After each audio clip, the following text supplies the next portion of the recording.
तो हम देखते हैं कि राइजेल के एक ही हमले से जेनोसामा काफी दूर जाकर गिरे होते हैं।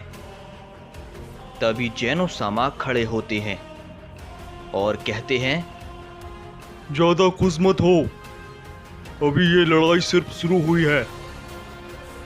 इस पे राइजेल कहता है, हाँ मैं जानता हूं कि ये लड़ाई अभी अभी शुरू हुई है, लेकिन ये लड़ाई तुम्हारे लिए होगी, क्योंकि मेरे लिए सिर्फ ये एक खेल है जिसे मैं जब चाहूं तब जीत सकता हूं। लेकिन तुम चिंता मत करो, मैं ऐसा करूंगा नहीं, क्योंकि मैं थोड़ा खेलना चाहता हूं जिससे मेरा थोड़ा मनोरंजन हो जाए। तब इस पे जेनोसामा कहते हैं, तुम्हें अपनी ताकत पर कुछ ज्यादा ही घमंड है। मैं वादा करता हूं, तुम्हारा ये घमंड मैं जरूर तोड़ूंगा। इस पे राइजेल कहता है, अगर ऐसी बात है तो मैं उस पल का काफी बेसब्री से इंतजार कर रहा हूं। तभी ये कहने के तुरंत बाद राइजेल जेनोसामा को एक पंच मारता है, जिससे जेनोसामा काफी दूर जाकर गिरते हैं। तभी ये सब देखकर डोमा कहता है, जेनोसामा अपनी 50% ताकत में लड़ रहे हैं, लेकिन फिर भी वो उसे छू नहीं पा रहे, और वो इस यूनिवर्स के ओमनी किंग के साथ सिर्फ खेल रहा है। ये सच में काफी ताकतवर है। उसने मुझसे यूं ही नहीं कहा था कि वो कितनी लड़ाई लड़ चुका है, वो सच कह रहा था। उसके लड़ने के अंदाज से साफ पता चल रहा है कि वो जेनोसामा से भी ज्यादा ताकतवर वॉरियर से लड़ चुका है। वो सिर्फ हमारे साथ खेल रहा है। तभी इस पे गुहान कहता है, लेकिन वो डैड से क्यों लड़ना चाहता है? क्या डैड जेनोसामा से ज्यादा ताकतवर हैं? इस पे डोमा कहता है, मैं नहीं जानता, पर शायद उसने गोकू से लड़ते वक्त कुछ ऐसा देखा हो जो उसे पसंद आया हो। शायद इसलिए वो गोकू से लड़ना चाहता है। हो सकता है हम ज्यादा ही सोच रहे हो। क्या पता वो यहां किसी और वजह से आया हो। हम कुछ नहीं जानते। अब बस पूरी उम्मीद जेनोसामा पर है। अगर वो हारे तो सब कुछ खत्म। लेकिन मैं जानता हूं जेनोसामा इतनी आसानी से तो नहीं हारने वाले, क्योंकि वो आखिर एक ओमनी गॉड जो है, और कोई भी ओमनी गॉड यूं ही नहीं बनता। ये बात हम सब जानते हैं।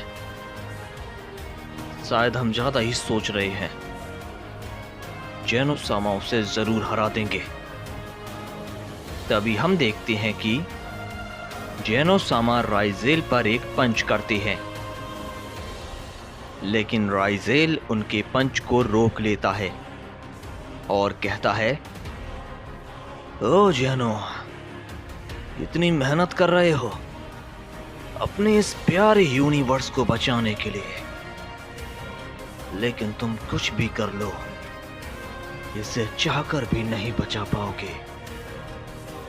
मैं इस पूरे यूनिवर्स और इसके रहने वाले लोगों को तड़पा तड़पा कर मारूंगा, और तुम कुछ भी नहीं कर पाओगे। तभी इस पे जेनोसामा कहते हैं, खुली आंखों से सपने मत देखो, समझे? और तुम मुझे कुछ ज्यादा ही कमजोर समझ रहे हो, लेकिन तुम ये नहीं जानते कि तुम्हारे सामने एक ओमनी किंग खड़ा है, समझे?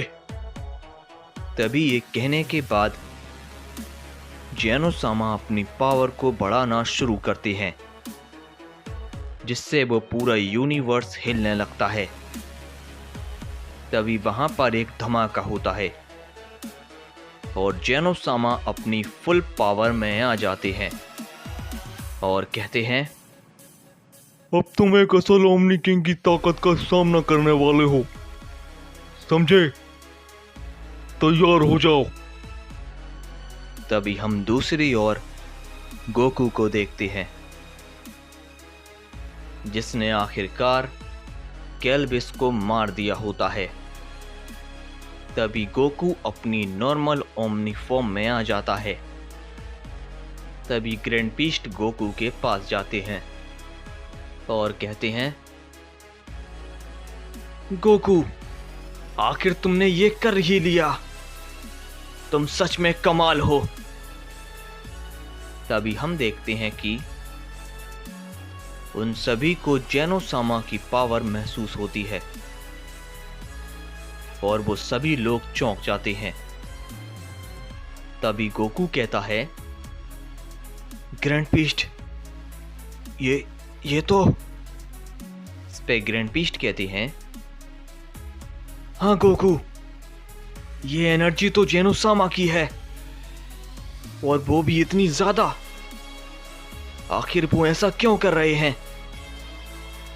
पे यामोशी कहता है, हो सकता है वहां पर कोई खतरा हो और जेनोसामा से लड़ रहे हों। तभी इस पे ग्रैंड बीस्ट कहते हैं, लेकिन जेनोसामा अपनी काफी ज्यादा पावर का इस्तेमाल कर रहे हैं, ये सही नहीं है। इस पे यामोशी कहता है, हाँ शायद वहां कोई बड़ा खतरा होगा, हमें जल्दी चलना चाहिए। तभी यामोशी अपनी नॉर्मल फॉर्म में आ जाता है और कहता है, ग्रैंड बीस्ट और गोकू, आप दोनों वहां पर जाइए, मैं कायरा को साथ लेकर आता हूं, क्योंकि मैं थोड़ा थक चुका हूं, इसलिए मुझे थोड़ा वक्त लगेगा। लेकिन आप फिक्र मत कीजिए, मैं जल्द ही आ जाऊंगा। तभी ग्रैंड बीस्ट और गोकू वहां से निकल जाते हैं। तभी यामोशी कायरा के पास जाता है और कहता है, कायरा, क्या तुम ठीक हो? इस पे कायरा कहता है, हाँ मैं ठीक हूं, चलो हमें भी चलना चाहिए। तभी हम देखते हैं कि यामोशी और कायरा भी वहां से जेनोसामा के पास जाने के लिए निकल जाते हैं।